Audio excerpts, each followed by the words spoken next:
hundreds of billions of stars in our galaxy. And yet we know of only one that shines on a life-filled planet. Is Earth unique?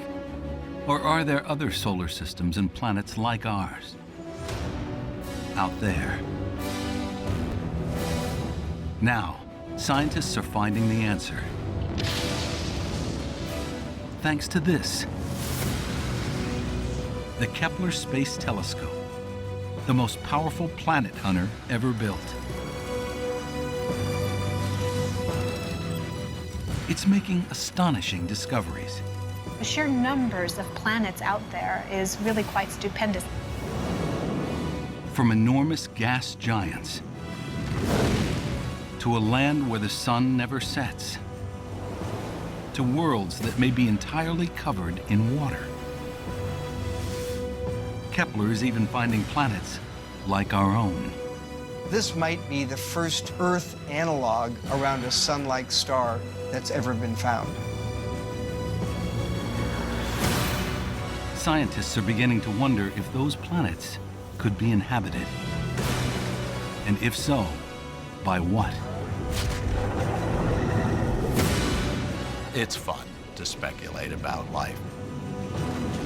But any life is going to be subject to the laws of chemistry and physics. Even on another planet, we can work out how biology is likely to adapt. This is the story of how one spectacular spacecraft has brought us closer than ever to answering mankind's ultimate question. Are we alone? Alien planets revealed, right now on Nova.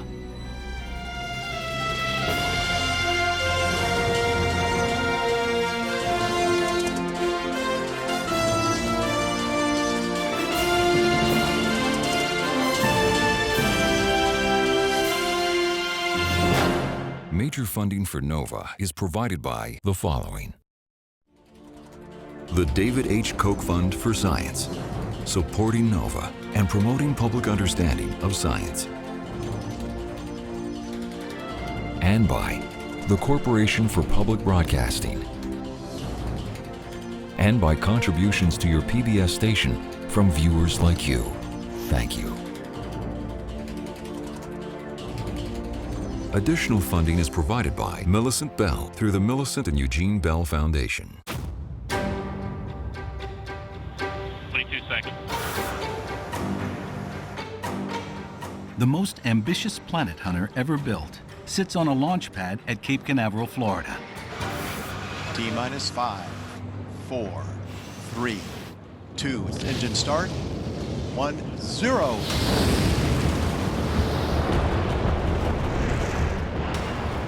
Over 2 decades in the making, it is about to radically alter what we know about our galaxy. 0-3. Burning out of the solids for separation.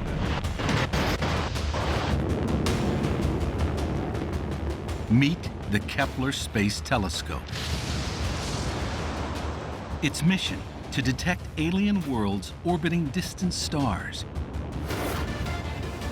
and to discover if any of them could be a suitable home for life as we know it.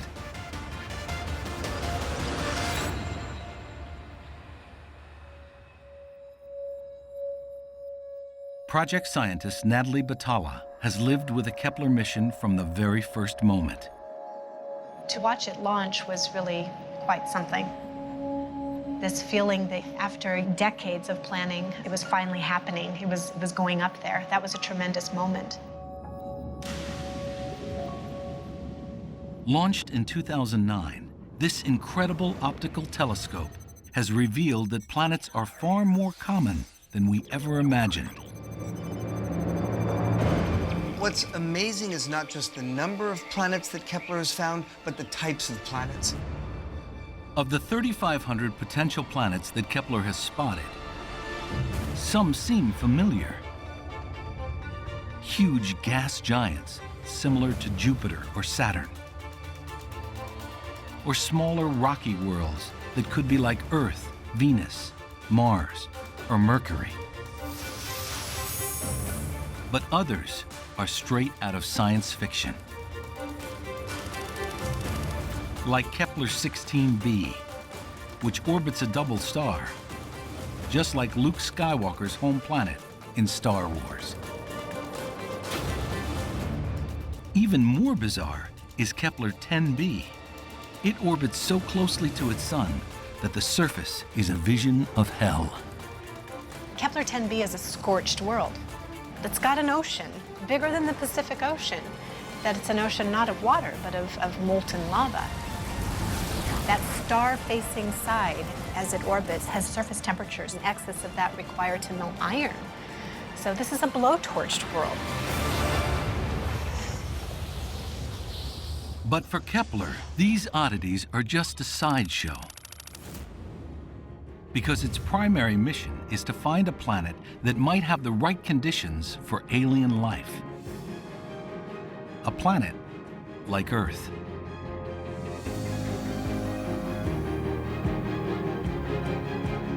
Now, Kepler might be closing in on just such a world. The Kepler data suggests that potentially habitable planets are out there. And applying the principles of biology and evolution, scientists are even beginning to guess how ETs could have adapted to their environments. The best speculation recognizes that there are rules to the game. Any life that we can contemplate is going to be subject to the laws of chemistry and physics. Kepler is finding worlds that, as far as we can tell, have the right environment, the correct temperatures suitable for life as we know it. Kepler is unique among space telescopes. Unlike the Hubble, which turned its gaze far and wide and sent back stunning images of the cosmos, Kepler is designed to stare fixedly at one small patch of sky, taking the same snapshot day in and day out for years on end.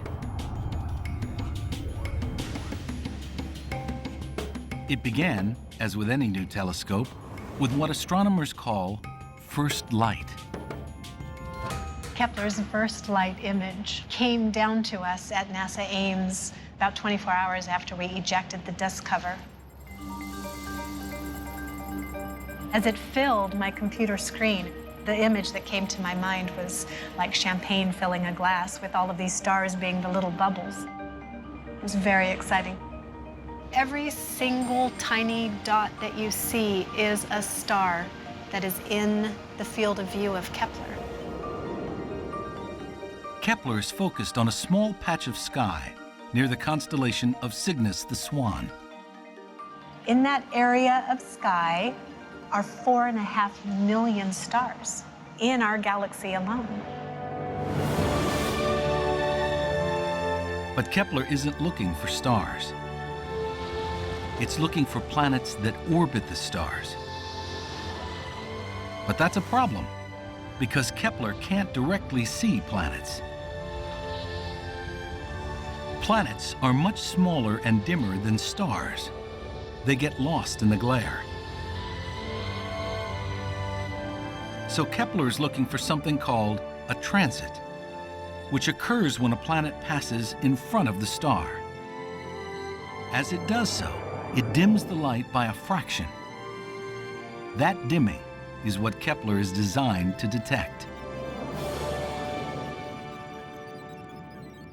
It's a principle that can be illustrated with a distant tower and a spotlight. Okay, let's imagine that there's a moth flying around that spotlight. Could we ever hope to see the moth? No way. The moth, although it does reflect a tiny bit of the spotlight's light, it's far too feeble for us to see that. Since the light reflected off a planet is typically 10 billion times fainter than the light emitted by its star, detecting a planet might seem impossible. But Kepler has a way around that problem. If the moth passes in front of the bright light, a little bit of the light that was going to reach us obviously gets blocked by the moth. Then we are able to detect the moth by measuring very carefully that very subtle change in the total brightness of the spotlight. The bigger the moth, the more light it blocks, and the more the light dims. In exactly the same fashion, that's how we can detect small planets orbiting other stars and even measure their sizes. That's Kepler's primary mission, to watch thousands of stars for signs of a transit.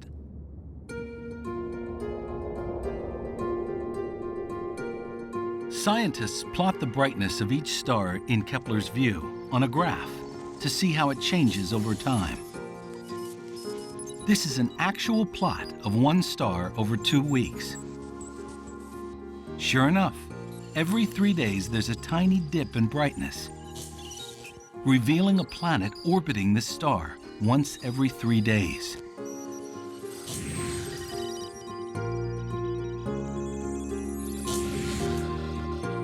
Just like the moth, the bigger the planet, the more light it blocks.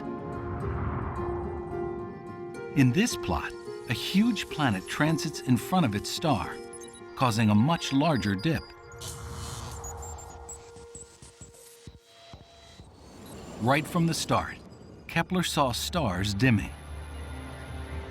By June 2010, 15 months after launch, Kepler had found over 700 potential planets. The sheer numbers of planets out there is really quite stupendous. Here you see just a small sample of them. And the planets range in size from, a half the radius of the Earth up to things that are several times larger than Jupiter. Already, Kepler's discoveries are changing what we know about alien planets. Kepler has revolutionized our view of planets and planetary systems in our galaxy. It turns out that any kind of planet is possible within the laws of physics and chemistry. Any planet you can conceive of can exist in any location in a planetary system.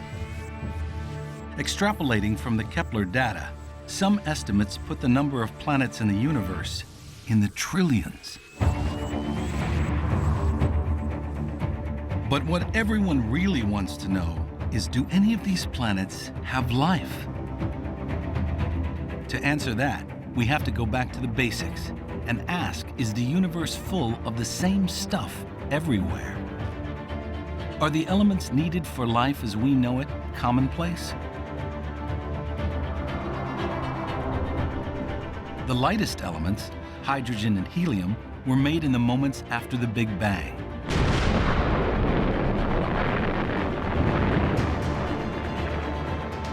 Other elements are made in stars, a product of nuclear fusion during the star's normal life cycle, or produced when some stars explode as supernovas, scattering these essential building blocks into space.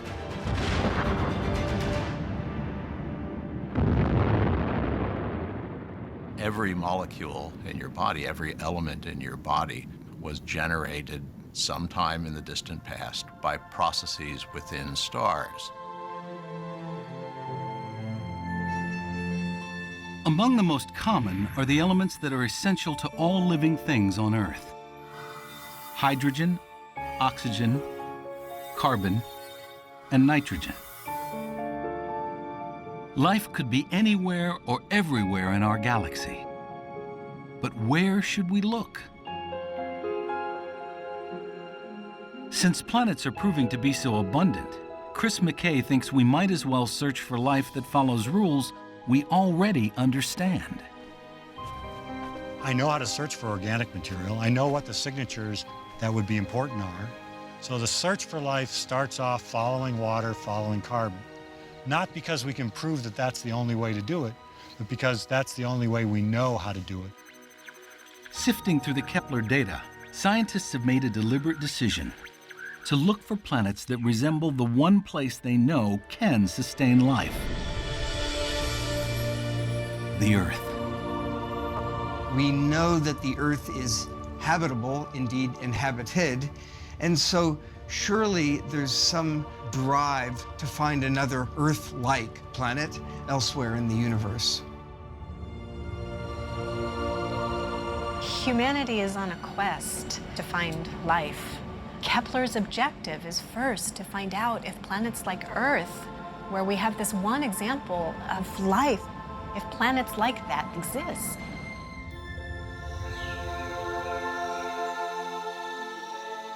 Earth, as we know, is teeming with life. Organisms have evolved to exploit every niche. From beneath the waves to the highest mountains. So what's so special about our pale blue world? For most scientists, the key feature of Earth is the presence of liquid water on its surface.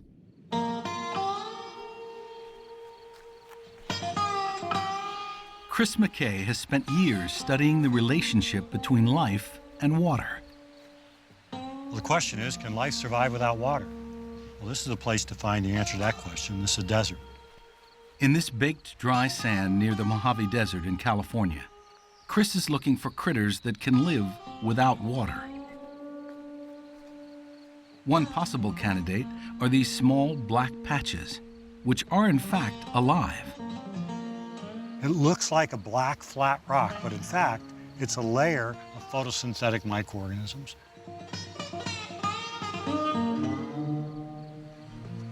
But Chris has discovered that although they look bone dry, they actually require water. The microorganisms have solved the problem of the lack of water in a very ingenious way.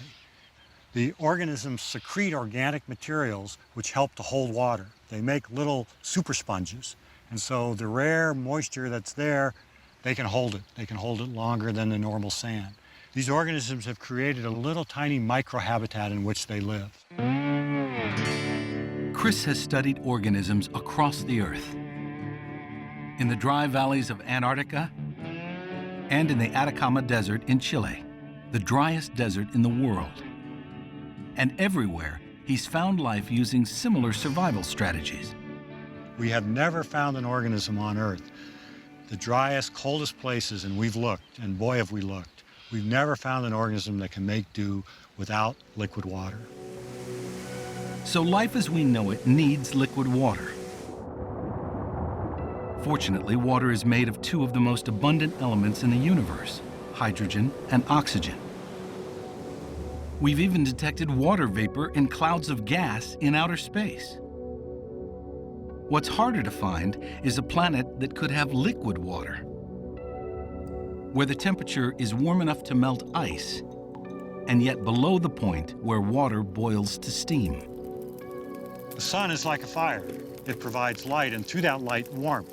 And that warmth is what keeps the planet warm enough to support liquid water. If it's too far from the sun, the water will be ice. If it's too close, the water will be steam. So it needs to be right in that zone where the water can be liquid. Sometimes we call it the Goldilocks zone. It's not too hot, it's not too cold, it's just right. Kepler's core mission is to find Earth-sized planets in the Goldilocks zone. Remarkably, this data that shows the timing of each transit is also the key to finding out how hot a planet might be. The more frequent the planet transits, the hotter it is. When a planet is very close to the star, it's going around quite rapidly. The period is very short. It can go around in weeks even around the central star. As the planet is further away, it takes much longer. A planet that orbits once a week will be close to its star and very hot. A planet that orbits every 10 years will be very far away and too cold. So scientists were looking for a planet orbiting a sun-like star roughly once a year, like Earth. On May 12, 2009, just 3 days after the spacecraft started collecting data, it saw the light from the star Kepler-22 dim ever so slightly. 10 months later, it dimmed again. If it happened once more in another 10 months, it would confirm Kepler was seeing a transit. Sure enough, on December 15, 2010, the star dimmed once more. Kepler had discovered its first planet in the habitable zone.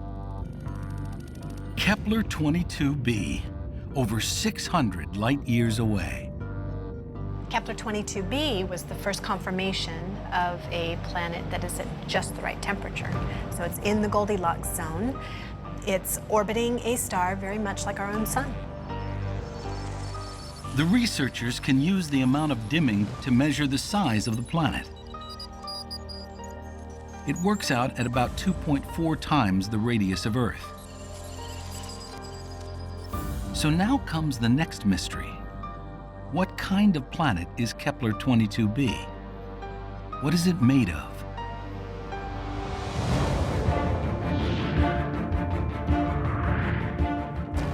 The key to a planet's composition is its size. When planets form, they start off solid, made of rock and ice. If they become big enough, they're able to hold on to huge amounts of gas, hydrogen and helium the most abundant. These become the gas giants, like Jupiter and Neptune. Smaller planets like Earth are primarily rocky and can only hold on to a thin atmosphere. Kepler 22b is in the middle, bigger than all the rocky planets in our system, but smaller than the gas giants. So is it mainly gas or rock? Astronomer Jeff Marcy is attempting to find out. Tonight, he's using the Keck telescope in Hawaii, which he's operating via video link from Berkeley, California, over 2,000 miles away.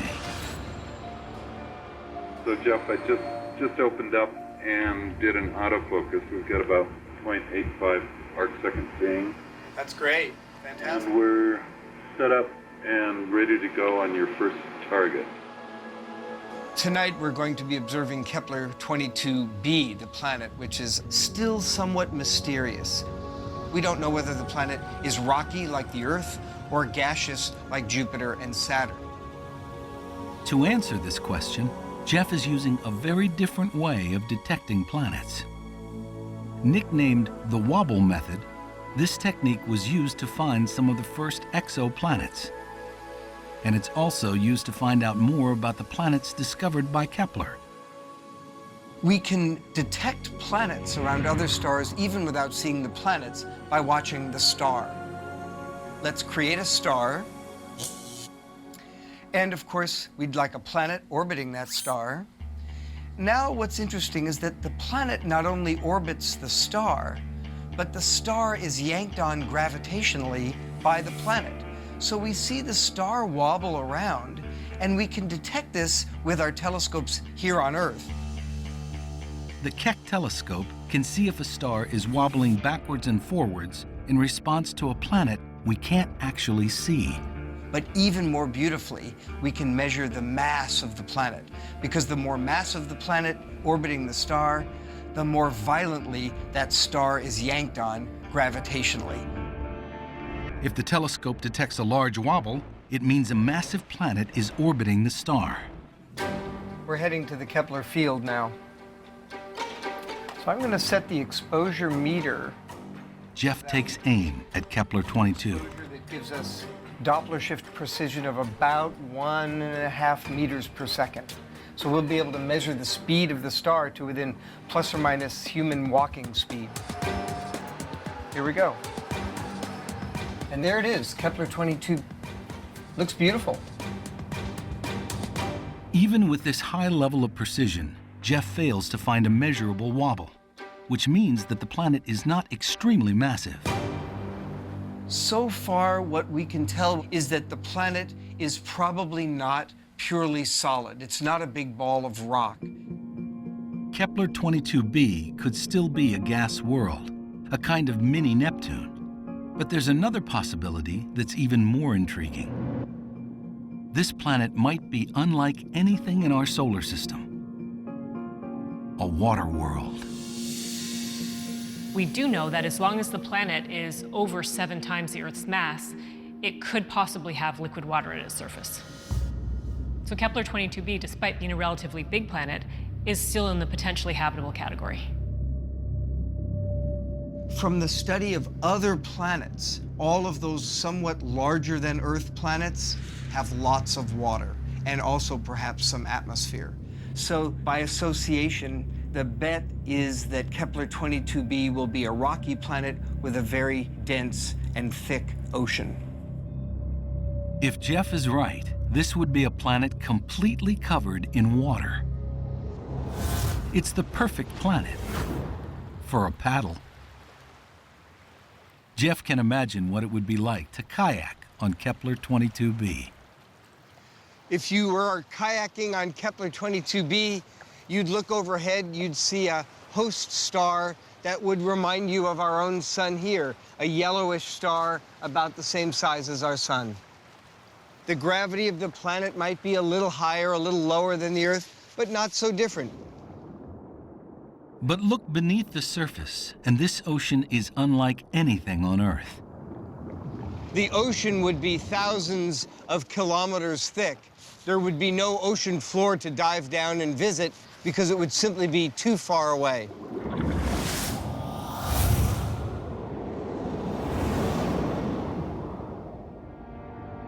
Kepler-22b could have all the ingredients for Earth-like life.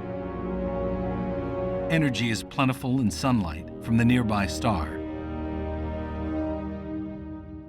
The necessary elements, like hydrogen, oxygen, carbon, and nitrogen, are commonplace throughout the galaxy. But for life to occur, these elements would have to form into a molecule with a very special property. A molecule that can self-replicate like DNA. Life is a chemical system capable of Darwinian evolution. We need molecules for life that contain information. We need molecules that can mutate so that that information changes and that can be inherited. I suspect that carbon is going to be the stuff of life, and there will be information-containing molecules such as DNA. Even here on Earth, we don't know how DNA first came to exist. But even if the creation of a molecule that works like DNA is unlikely, life may have sheer numbers on its side.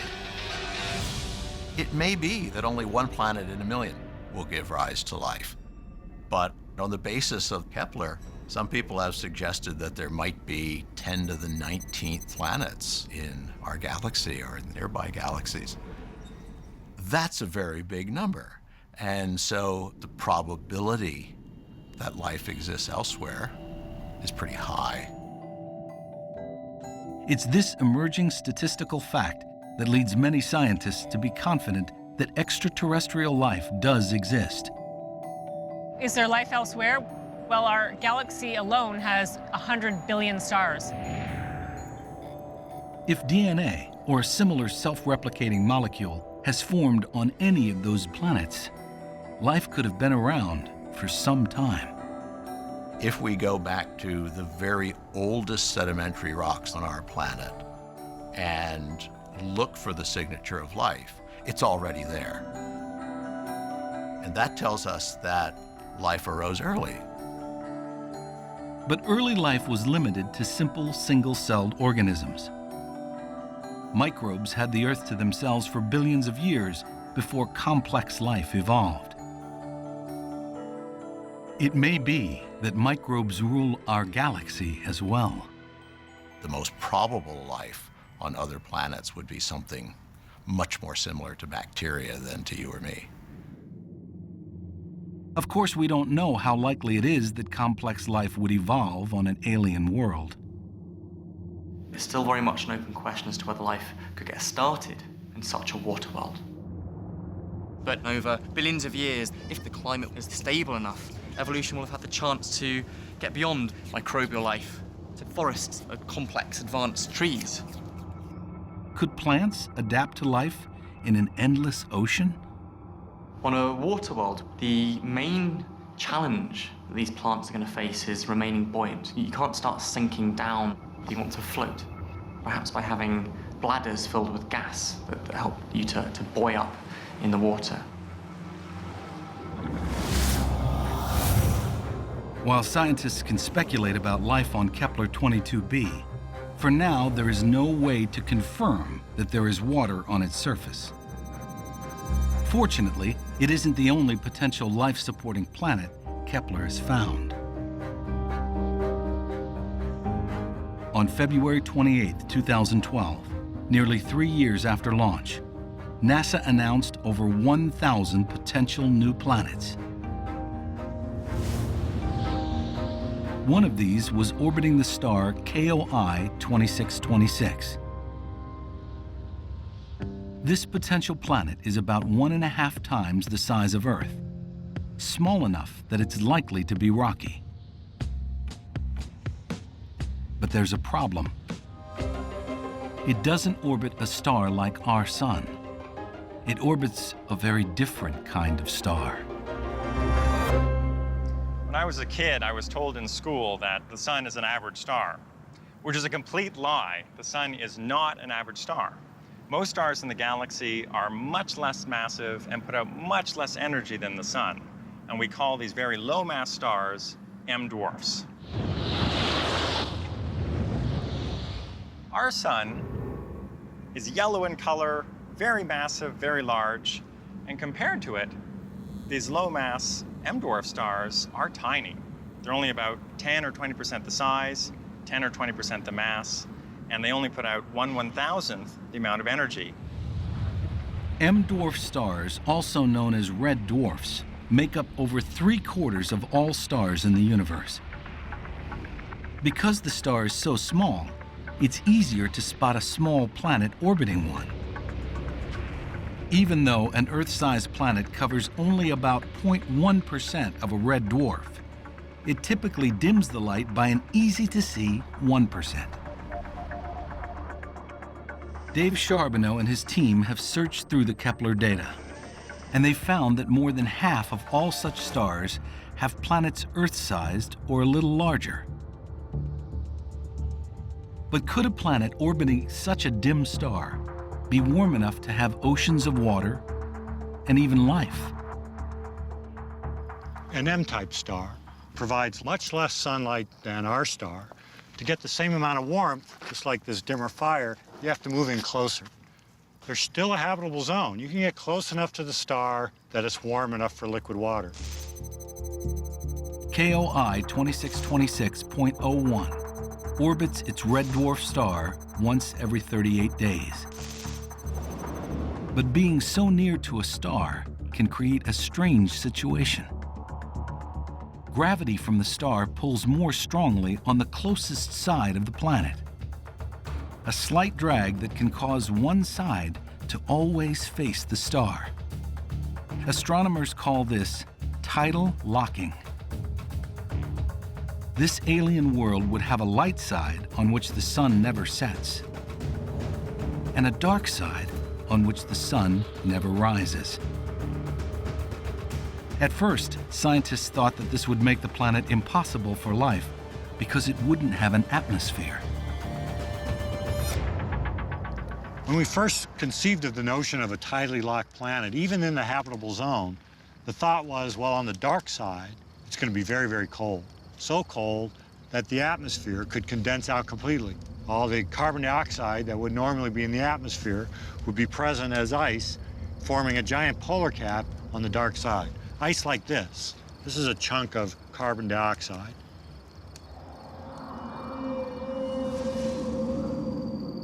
But atmosphere expert Kevin Hang wasn't so sure.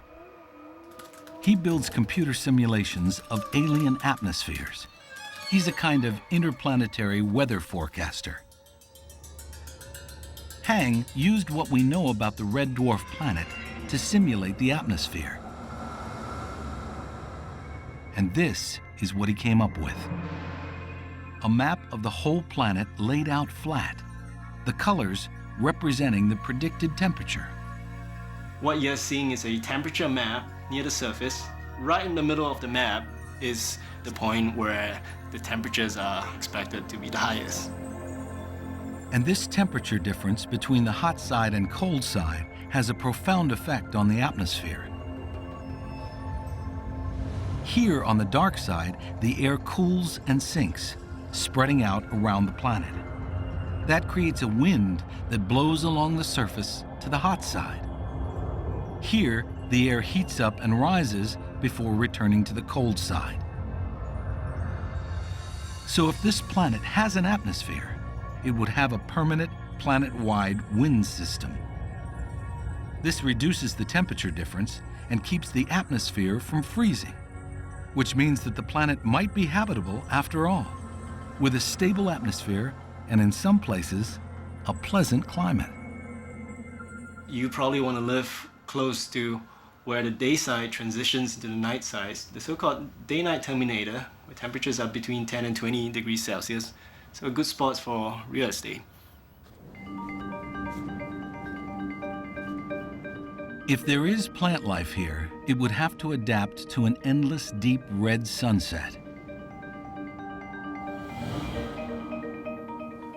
Here on Earth, most plants capture energy with chlorophyll, a green pigment adapted to harness the yellow light from our sun.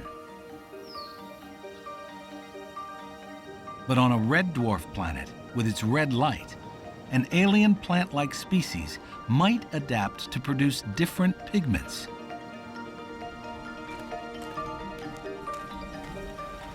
Nancy Kiang is trying to work out what those alien plants could be like.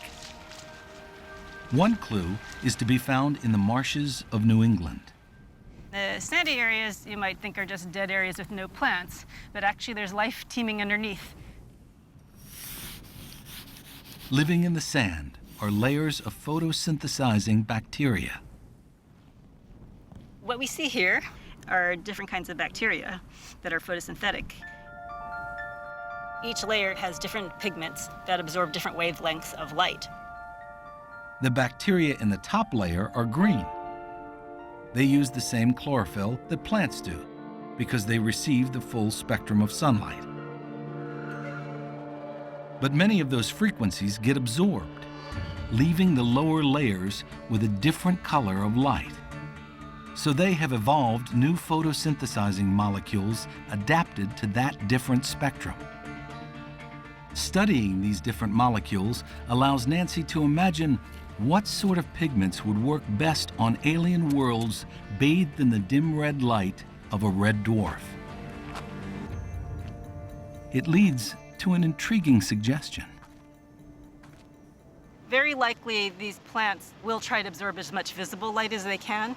So these plants, to our eye, might look black. Black, because the plants would need to absorb as much energy as possible from the weak sun. Plants might find the situation actually easier to contend with because the sun isn't moving through the sky. You can just point yourself like a solar panel towards the sun.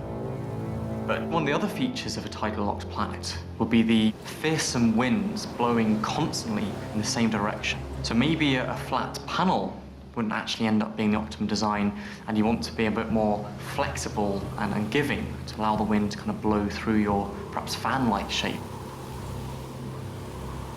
If there are plants, could there also be alien animals on this planet?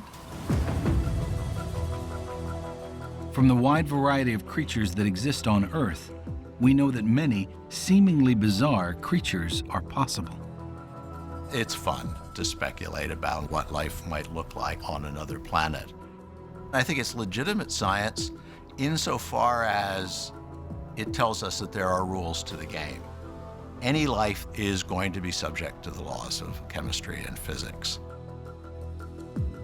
Based on what we know about life in our world, and from what we know about the environment on this distant planet, scientists are beginning to imagine what alien animal life might look like.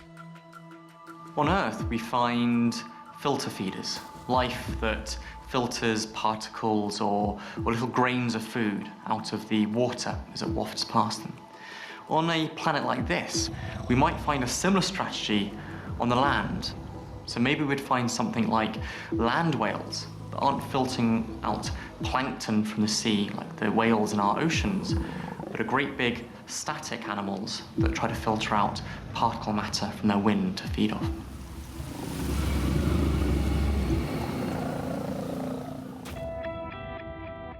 Even though scientists speculate about how life might survive on truly alien worlds like this, most still believe that our best hope of finding life that we might recognize lies in finding a rocky planet, a similar size to Earth, that orbits a sun more like our own. It's a challenge of astronomical proportions. A planet as tiny as an Earth transiting across the disk of its star is going to produce a change in brightness of just 1 part per 10,000. Imagine the tallest hotel in New York City, and everybody has their light on, and one person in this hotel lowers the blinds by about 2 centimeters. That's the change in brightness that we're trying to detect from the transit of a planet as small as an Earth passing in front of a star the size of our sun. So Kepler scientists scour the data for signs of a truly tiny dip, evidence of an Earth-like planet. And they find something promising around star KOI 701, 1,200 light-years away. The Keck telescope confirms that there are at least 3 planets orbiting the star. The third planet out, that planet is in the habitable zone. But it's also large, like 22b. It's like Kepler 22b. It's, probably a water world. The team was about to go public when something extraordinary happened. So 701.03 was done. In the bag, nice ribbon tied around it, ready to go off to the publisher for publication, when we got an email from one of our team members telling us that he'd spotted what looks to be another interesting signal in the data. What Natalie's team member had spotted at the last moment could turn out to be one of Kepler's most exciting discoveries. It looked like KOI 701 didn't just have 3 planets orbiting it. There were 4, and this new potential planet was in the right place and the right size. We examined the data more carefully, and there is another planet that is smack in the habitable zone, and it's only a little bigger than the Earth. It was exactly what Kepler had been searching for. A planet in the habitable zone, small enough that it could be made of water and rock, like the Earth. And so this is something you could stand on, something that's rocky. This might be the first truly Earth analog around a sun-like star that's ever been found. The planet, today confirmed as Kepler 62f, is over 1,200 light-years away. Even our fastest spacecraft would take many millions of years to reach it. But this could be the most Earth-like world Kepler has found. And that's the amazing planet that has the hairs standing up on the back of my neck. If this planet has oceans of water and rocky land masses, then the possibilities for life here could be as numerous as they are on our own planet. On our planet, we began with simple bacteria, and today we have a planet that has 10 million species of animals, plants, fungi, kelps, all sorts of things. In the oceans, the environment could be surprisingly similar to that on Earth. The density and properties of water are dictated by the laws of physics, which are universal. What we might expect is for the aquatic or the marine life to be actually pretty similar, pretty familiar to what we know on Earth. Because the main consideration is being able to move through the water as efficiently as possible. So you want to be hydrodynamic, you want to be streamlined in your shape. And a very good streamlined shape is known as fusiform, you'll be kind of bullet-shaped, just like most fish on Earth.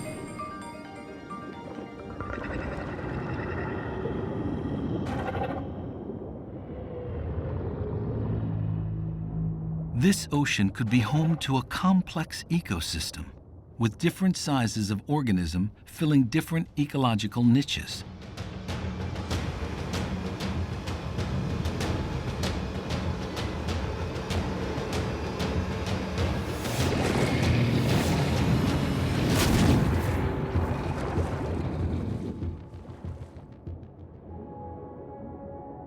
But because this planet is 40% larger than Earth, it's likely to have stronger gravity. So what might we find on land? Animals will respond to the increased gravitational pull on a larger planet. And so they would want to have body plans which are also very strong, so with column-like legs to support their increased weight. On Earth, all vertebrates have a maximum of 4 legs, because all animals with a backbone evolved from a fish that had 4 fleshy lobed fins. But could aliens have more legs?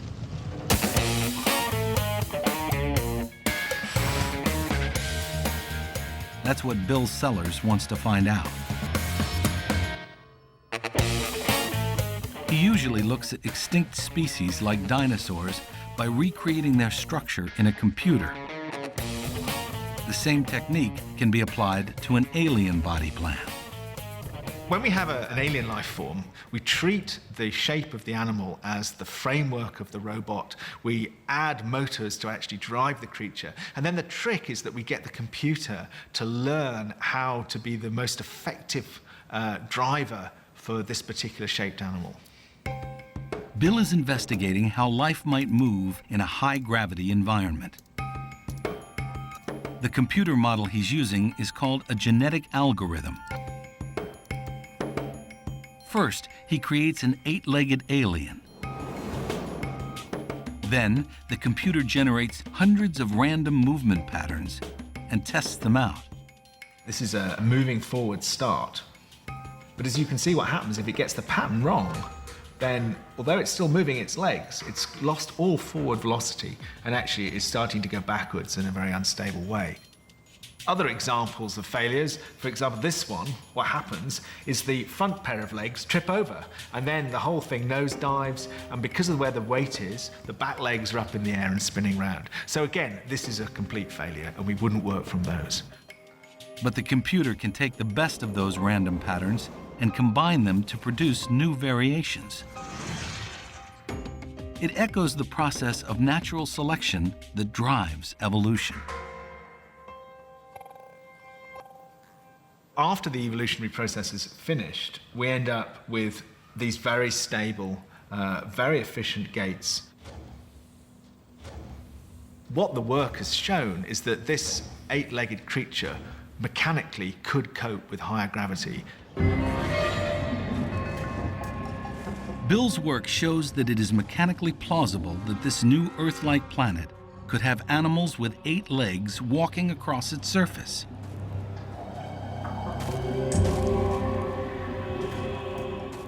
If this planet does have complex animals, could it also have intelligent life? For astronomer Jeff Marcy, this is the ultimate question. We really don't know. First of all, we don't know how commonly life gets kick-started. And secondly, we don't know how commonly it evolves into intelligent life.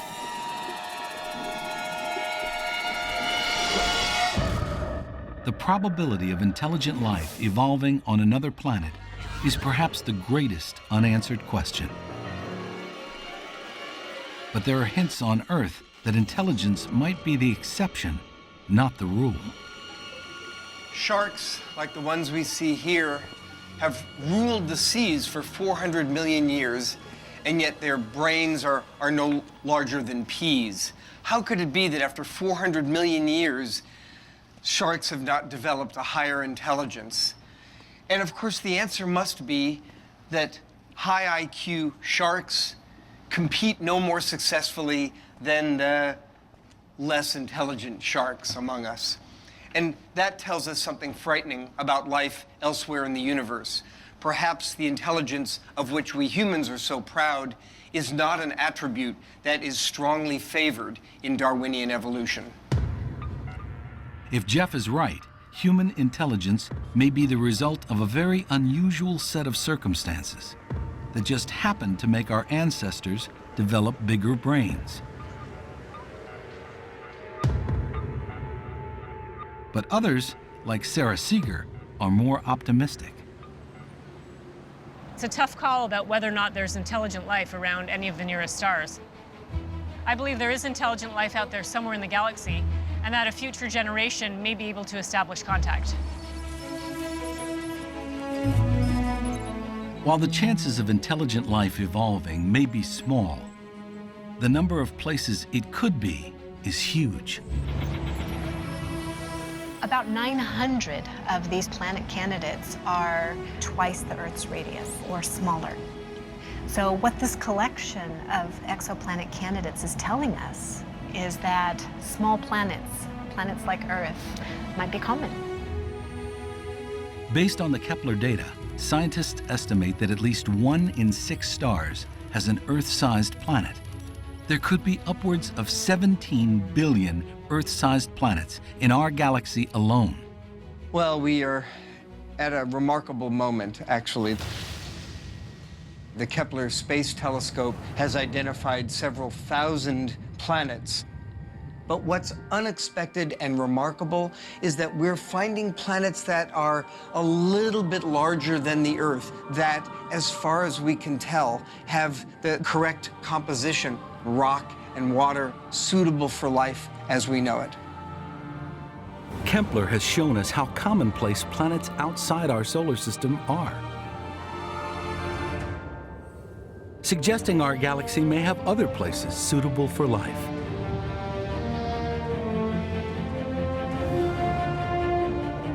Kepler continued to collect data until May 2013, when the guidance system failed, and it lost its steady lock on the stars it had watched so keenly. But the hunt for alien planets is far from over. Kepler may have a second life, using pressure from sunlight to keep it oriented. And in coming years, new planet hunters will take up the quest, exploring the age-old question, are we alone?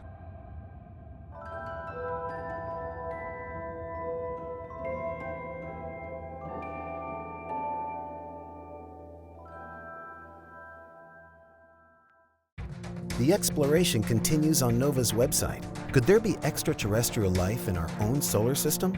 Planetary scientist Carolyn Porco thinks a tiny moon of Saturn's may be the best place to look. And meet Seth Shostak, a SETI astronomer who uses radio telescopes to listen for communications from outer space. Watch original video shorts, explore in-depth reporting, and dive into interactives. Find us at pbs.org/nova. Follow us on Facebook and Twitter.